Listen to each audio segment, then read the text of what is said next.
So this is the first session of the afternoon, and I hope that it will be enjoyable. And perhaps the ones who do not know,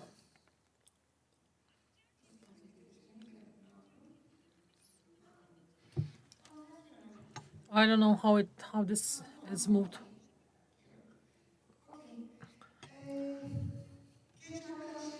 And for our young colleagues, ECNP, Bipolar Network, since its establishment, I have been working in that network, and since 2012, the mood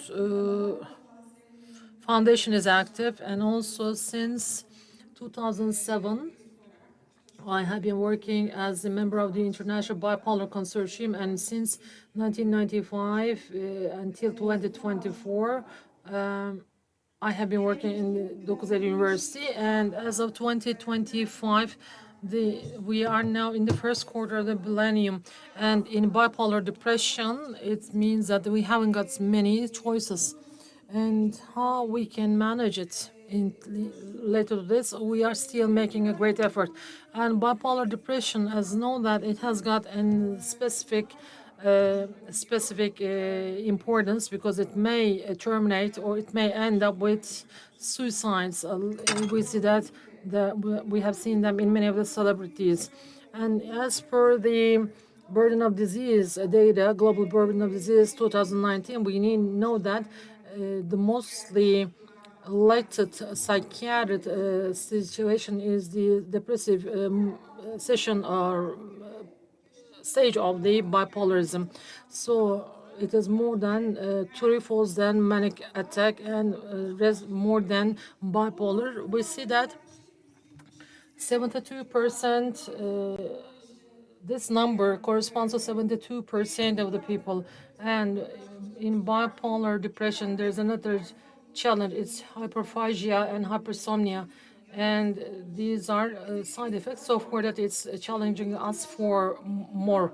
And then in line with these requirements, what should we do so that we shall get a better result? And so many studies were carried out on what do they tell us? We are curious about this, and there's a network analysis that we have started, and it lasts for 3 years. And currently, in terms of the techniques, it includes the most accurate information. It is about the bipolar depression network, and there are 67, 68 treatments are included and tested. And this is one of the networks, and here there are 17 networks that were carried out in this analysis, and 101 randomized controlled trials, and 20,081 bipolar depression, and 59%, 73% of them bipolar type 1, and 50% have got depression, 20% have got in the past they didn't have unsuccessful treatment. And also we could get some additional information from the authorities for the primary and secondary outcomes for the scales. We could have a very strong data pool. And in network analysis, in meta-analysis in general, actually, if we can say that there's a change with the upcoming study, there's a confidence arc. And these are semi-approach and great approaches. And one of them's real reliability. To which extent this will change? This is a kind of calculation related to this. And we can say that with the high confidence, the 7 treatments have been found to be effective. And so these. One of them is olanzapine, fluoxetine, and quetiapine, olanzapine, neurosedone, and cariprazine, and lamotrigine. And here,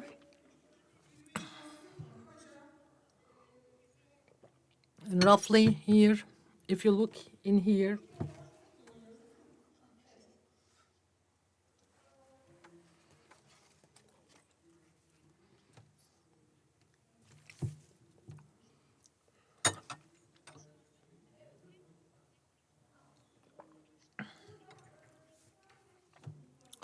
sorry that the speaker is not audible. So this is a precision effect size. is measured, and it's very steep. And when the prediction interval is very narrow, then it means that our data are so very strong. So there is a high confidence. 7 treatments have been found to be effective, and this is no effect with placebo line. And these are the depression improvement calculations made, Hamilton or Magras scores improvement, and standardized indifference have been applied here.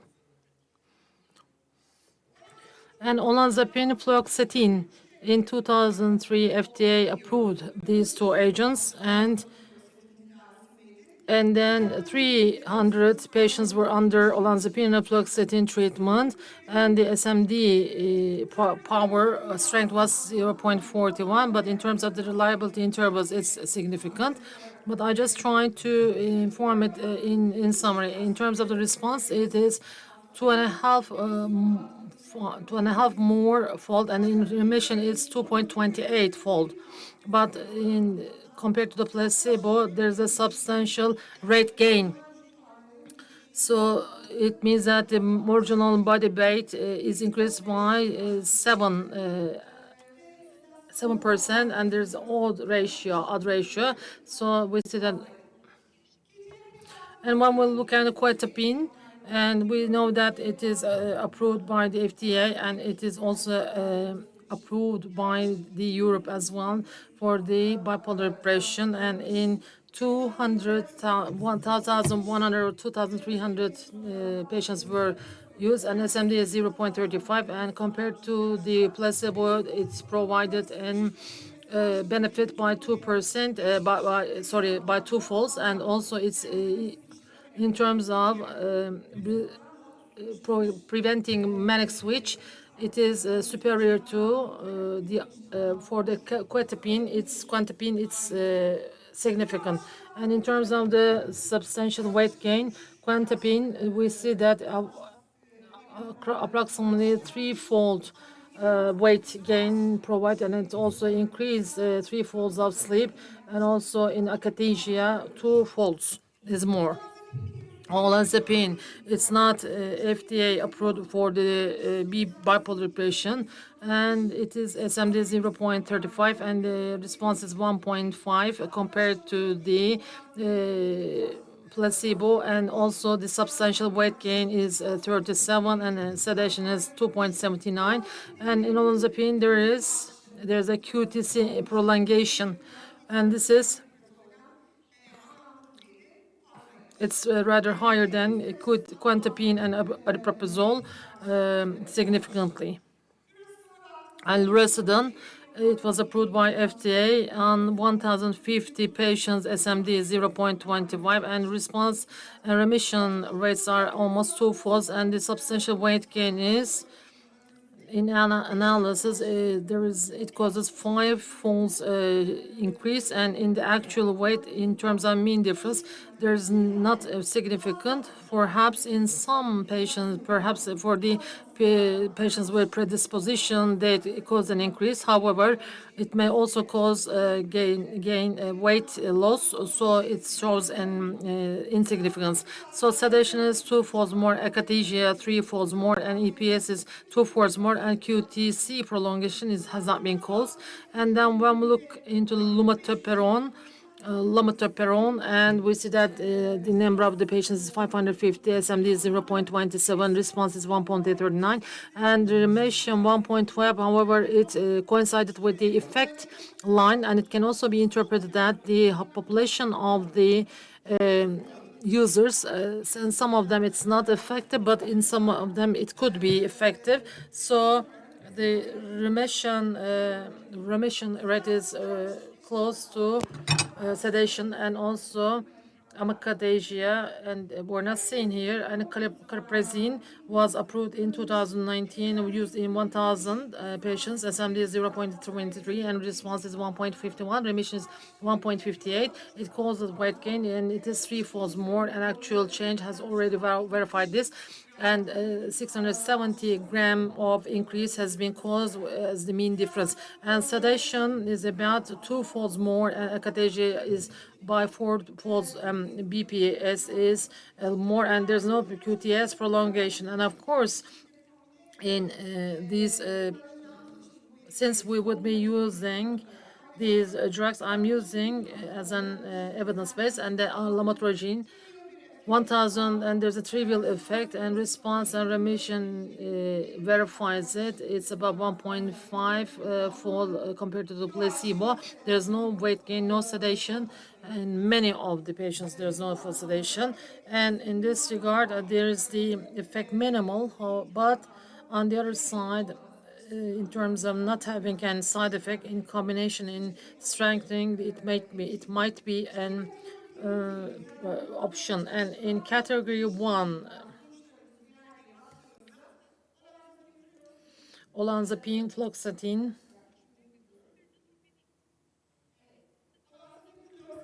and olanzapine, fluoxetine, it's a precision. We see the prediction interval are narrow, and for all the drugs, lamotrigine is 0.23 and 0.9. They're still effective and are at the level of category 1. And now these drugs, these are precision drugs with absolute effect in the assessment blind studies. However, for some of the drugs, there are certain side effects increasing by 40 times or 30 times. And for the hypersomnia patients, it does not relieve us in terms of clinically.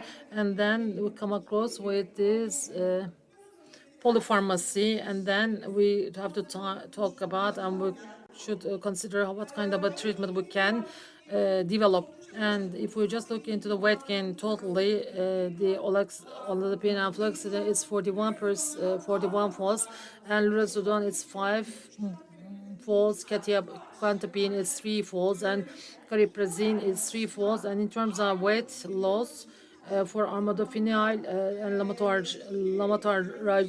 lamotrigine, and it's drawing attention. So in order to decrease the side effects, the combinations can be tried. And once again, when we look into this, lamotrigine, as you said, the negative on the negative side, and the patient population, there seems to be a weight loss indeed. And apart from this, we see the effect of the new drugs, and here armodafinil, it causes a loss in the weight significantly. And when we look into the sedation, what is the situation? Quetiapine 7 falls, lumateperone 5, olanzapine 3, lurasidone 2, olanzapine, fluoxetine 2, cariprazine 2 causes falls. These falls non-sleep. But fluoxetine also causes sleep deficiency as well. And also in terms of sedation, we see that. And in lamotrigine, we see that placebo line is like which, and these are the ones increases. And when we look into the esketamine, the prediction interval is very large, and the variants are open to be changed. And however, on the side where it does not give sleep, the prediction interval is large, and the variables can change, but it's also causes sleepiness. And these are the important findings. In the quetiapine, it's 2.4, and quetiapine and cariprazine 2.2, and lurasidone 1.9. In terms of olanzapine and lamotrigine are reliable. And EPS data likewise. If we would interpret then olanzapine part in terms of EPS, it could be used easily, reliably. And however, cariprazine, lurasidone, quetiapine, and olanzapine and fluoxetine, a bit EPS should be expected a bit. And in meta-analysis, are carried out for this sake, which findings should be invested and which molecules are to be invested. In the glutamatergic system, esketamine, we come across with in dopaminergic system, we have the listed amphetamine, modafinil, armodafinil, and pramipexole, and for mitochondrial agents, we have these. And also, related to esketamine, Johnson Symposium, we also listened about it. Related to esketamine, findings were informed and touched upon, and currently this has not been published, if I know it, in esketamine in 66 patients and SMD. Yes, these have got prediction interval very large, and response is 4 folds, remission is 7-8 folds more compared to the placebo, and there's no weight gain and no sedation and no QTC prolongation, and even it causes the sleepiness. And in dopaminergic system, listed amphetamine, and it shows weight loss, and this is important in depression, bipolar depression. Modafinil SMD is 0.43. Even though it touches on the placebo, it is as if a kind of trend. There was a response in some of the patients, and this is not significant. And response or remission, we see that it is about 2.67, 2.8. Almost 3, it seems as if 2.5 or 3 folds more compared to the placebo with modafinil, and no switch, manic switch was not seen. And our modafinil 800 numbers, 0.13 SMD, and the prediction interval is rather narrow. And response and remission, it was found to be 1.39, 1.4, found to be significant both. And there is no switch, and there's no QTC prolongation and weight loss. There is a substantial weight gain, more than 7%, and also this is the data that we obtained directly, and in original publications these are not so clear, and in armodafinil there is a weight loss. Pramipexole, 22 patients, there's a large prediction interval, and then response is significant, and it's not reliable, but it's not reliable, but it's significant. It means that it's worth searching research, and it tells us something. There's no manic switch, no weight gain, and sedation is present in some patients, but there is no effect.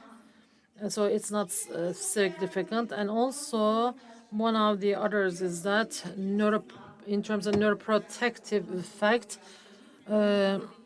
also that there are some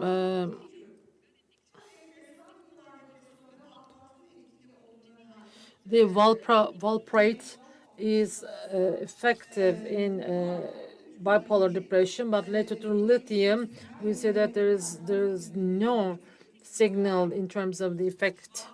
And valproate, the SMD is 0.51. Response and remission is about 2.5 or 3 falls more in placebo, and there is no switch. However, with valproate, there's a weight increase about 2.5, and it seems to be actual change in weight. And lithium was tried in 300 patients, and the SMD is 0.18, and response is 1.16, and remission is 1.16, and they are significant despite 300 patients. And actual weight change is 0.78 significant. So valproate increases 2.5 weight grams, but lithium creates 780 grams, but valproate is rather some more, and EPS is more in lithium compared to the placebo. And antidepressants are very popular in bipolar disorder. And related to antidepressants, what is told about is we have controlled studies. So first of all, when we looked into the improvement of the symptoms in terms of the depression here, these antipsychotic plus antidepressant, when they're used together, we see that there is a positive effect, and the prediction interval is large. However, the effect seems to be successful. The mono antipsychotics and antidepressants on their own seem to be effective, and anti-epileptics are effective, but lithium is not found to be effective, and placebo so far. So the lithium has got an anti-suicidal effect. We know this, even though it is controversial whether this is evidence-based or not. When we look into the manic switch, the antipsychotics certainly prevent, and prediction interval is quite narrow, and precision is successful. Antipsychotic plus antidepressant, when we look at it into it, there's no risk, and there is no risk in lithium and anti-epileptics. There's no, and carbamazepine, for example, and in antidepressants, the placebo level is passed. So for that reason, the population, the important part of the population, has got a placebo effect, but there is an effect for this. While we talk about the antidepressants, in terms of the venlafaxine and fluoxetine, I would like to show these to you, but my pointer does not function. Fluoxetine is here, and there's a large prediction interval, and the sampling is small, and in venlafaxine is just similarly. So these findings are open for changing, and we tell this with low confidence, and there's a signaling here, of course. And once again here, in the meanwhile, the positive and negative effects are open for changing, for variant. For example, sertraline, I correct,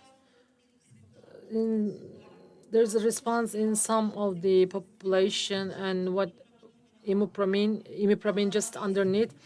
Esamisulpride, it does not cross yet, and in significance, and it was in low confidence. Armodafinil is here, and prediction interval is quite narrow because there are 807 patients, and it has already touched the placebo line. It is not differentiated, but it is not significant. But these findings are significant, which worked for research.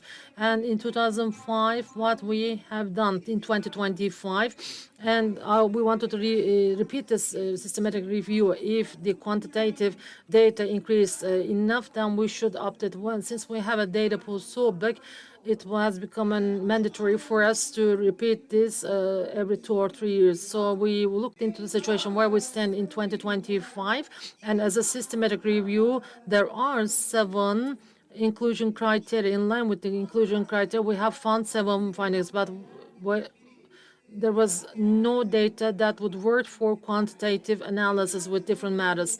So for that reason, we didn't need to calculate, repeat the calculations, but as a systematic review, what is standing in the pipeline, it is useful to share it. And once again, if we would try to group it, there are drugs that they work through glutamate and aminobutyric acid. We have ketamine, of course, and esketamine. We have ketamine, and also in our inclusion criteria, there is a condition to be exposed at least 2 weeks. So for that reason, with single infusion ketamine and open assessment studies are not included. And when this is the case, then we would have only 3 new ketamine studies, and one of them would be repeated 8 times, and the other one would be repeated 4 times in a week, and then 100 patients and 220 patients would be, and also subcutaneous ketamine, there would be 100 patients as well. With the ones in hand, it would be about 300 ketamine, 66, and esketamine data in 2027. And I think that the bipolar depression patients, this is considered to be a good choice for the bipolar depression patients in the upcoming years. So afterwards, the GABA receptors, nanosteroids are in the pipeline, and one of them is translocated protein. This is regulated according this the synthesis is done, and then ligands of the translocated protein, they are being studied in the pipeline, and also these TSPO ligands, anti-inflammatory neurodegenerative effects are considered to be present, and translocated the etifoxine is being studied in 50 patients, and we expect to have the results in 2026. And once again, we're under neurosteroids, palmiotiolamide, and this also neurosteroids. It synthesis, it stimulates the allopregnanolone synthesis, and also it decreases depression, and also it has got the anti-inflammatory effect as well. In 100 patients, monotherapy, and in 50 patients add-on, the double-blind pattern is being used, and the GABA modulator, it's being used as a GABA modulator, and then we have cycloserine, and under Nuremberg and Harvard. At Harvard, they were studying on it, and cycloserine is a combination with of lurazodine, NRX 101, and the component of the D-cycloserine in the presence of the glutamate, it acts as the NMDA receptor partial agonist. And then this is a GABA modulator as well. What it does, what does the researchers with the NRX 101, D-cycloserine plus lurazidone, they are compared with each other, and then single dose IV ketamine. They are given after IV ketamine, and in our was not in our systemic review criteria, but we will soon have the results. The studies have been accomplished just recently, and we're expecting to have the results.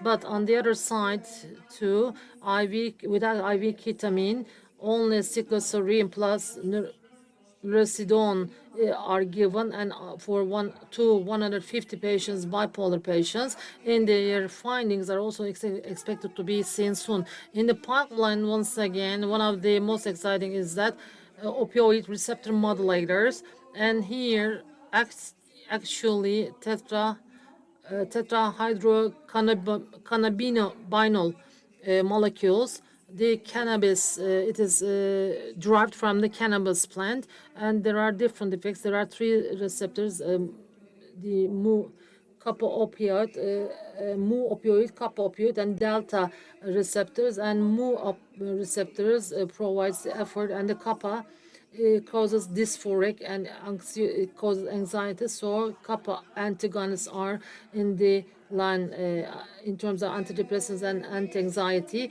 And carabinol, once again, in the more receptors, it has low effect. So for this, it does not cause euphoria. And for that reason here, once again, tested 35 bipolar patients were tested via more and delta opioid receptors, and 150 milligram, not 150, but 300 milligram dose was found to be effective. And just recently, that would be accomplished in 2030, but 360 patients bipolar disease with 200 to 60 milligram cannabinoid is being studied in these patients.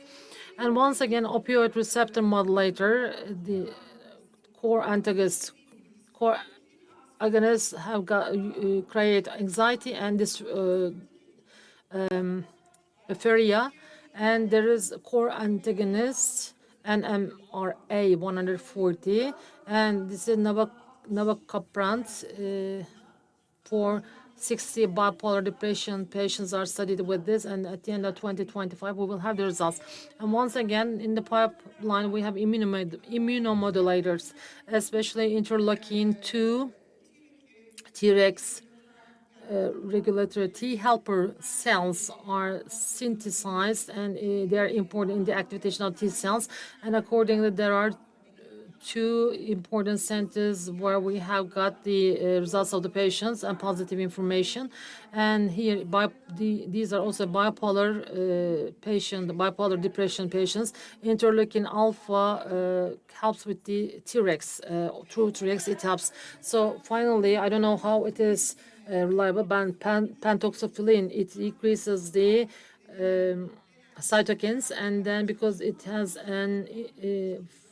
it is phosphodiesterase inhibitor, and it was found to be non-effective, but the CRP, the patients with high CRP, they found to be effective, and there's no other information on this. And apart from this, aspirin 100 milligram daily buzz is being studied, and in our meta-analysis we had it also, but it was not found to be effective. But we'll see what will be the result out of 100 patients.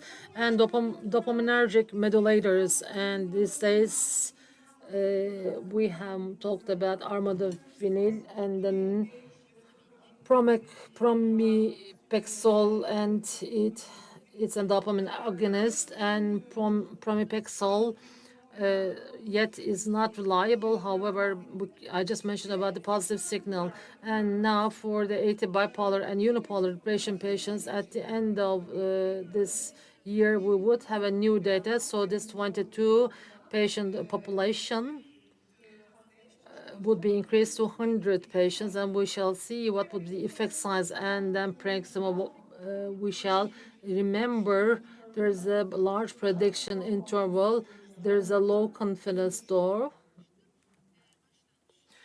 and afterwards ABBV 932 D3 with a high D3 receptor affinity, and 160 bipolar depression patients are being studied on this, and the results are expected to be obtained in 2026. And we have Q10 coenzyme Q10, and here, as we would remember, coenzyme Q10, and there's a positive signal, but a large interval.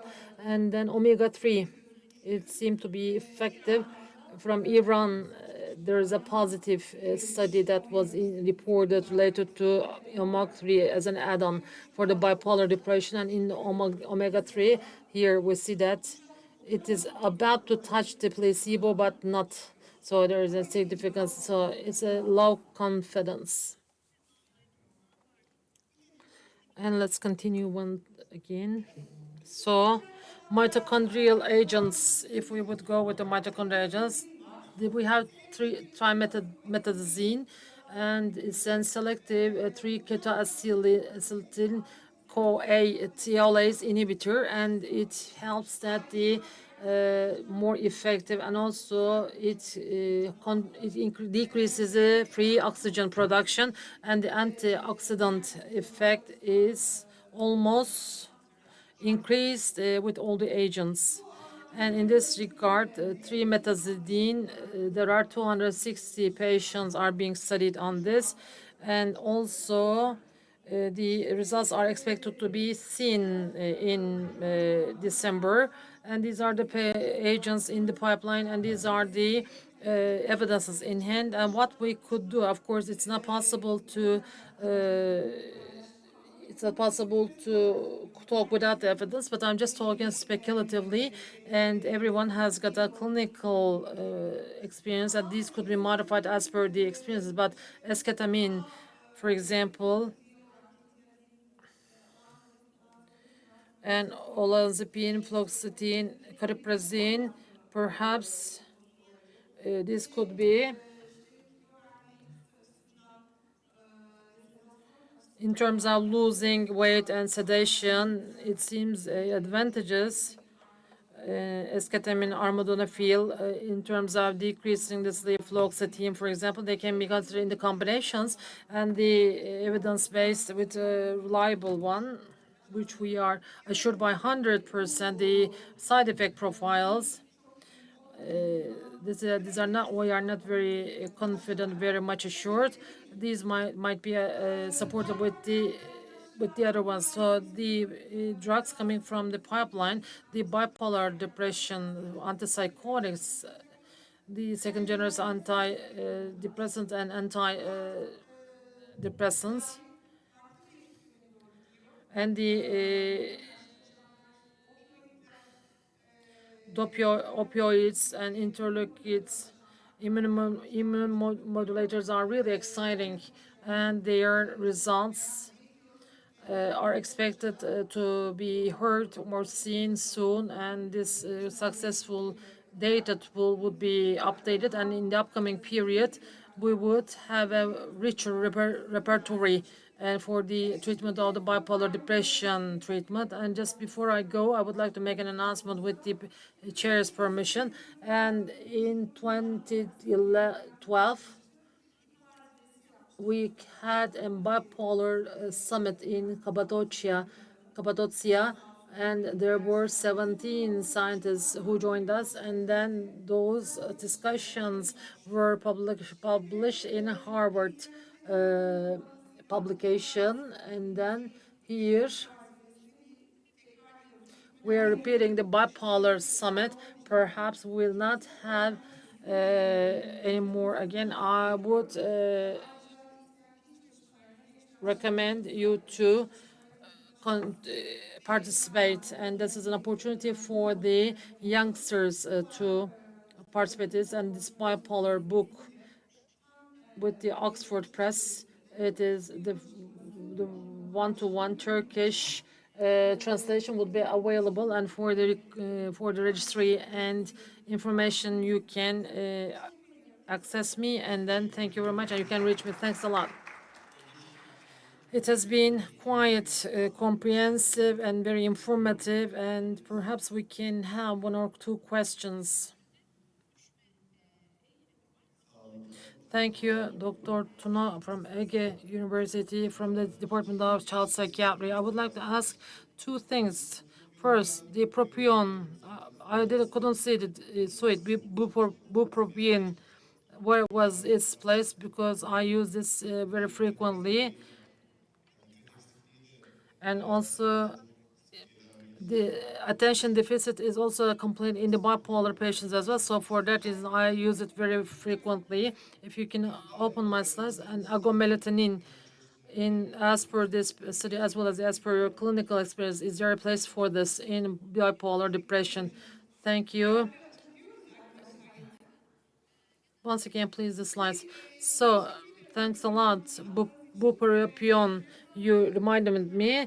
One of the interesting results was with the bupropion, and it has less low reliability, low confidence. Bupropion, as you see here, there are 78 patients here. There are 78 patients, and prediction interval is large. No effect line is overpassed. And in terms of the well-being of the patient, we see that half of the patients respond.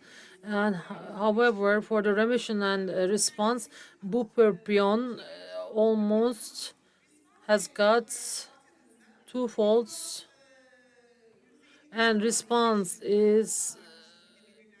has been identified as more than 50%, and then study defined. The remission was study defined, and in both of them it was found to be significant. So it is one of the game changer that the lithium is ineffective, and bupropion from the clinical perspective, dopaminergic effect, we just to cause an activity, action, the energy.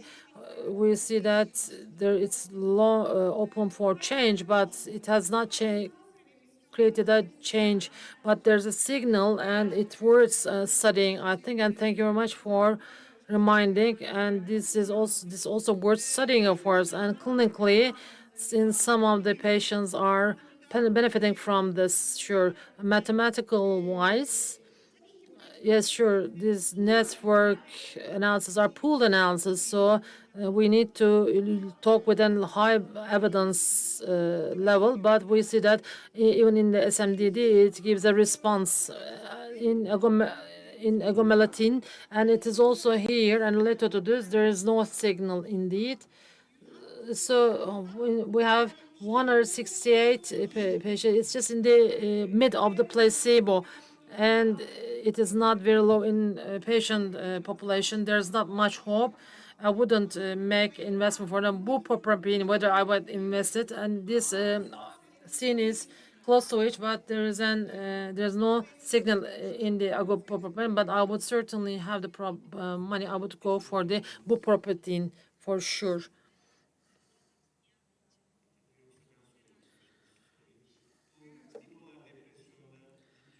In bipolar depression, lithium is not found to be clinically effective. How do you interpret this? Is it related with the selection of the patient, or is it related with the blood level, or lithium is ineffective in bipolar depression?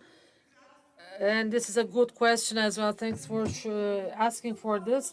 Kostas Fontiklis studied this in a detail and quantitatively and qualitatively as well, and he examined this, and in the evidence synthesis it is just like in ours. The lithium is not effective, so standardized mean difference and the depression score improvement and remission response, there is no signal and the number of the patients are not low.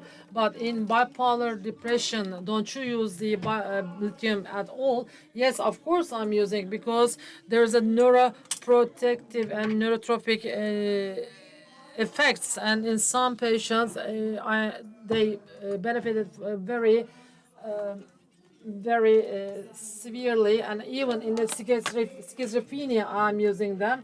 And of course, not in our analysis, the present evidence is that the acute treatment, in the acute case, the lithium is not found to be successful. However, anti-suicidal effect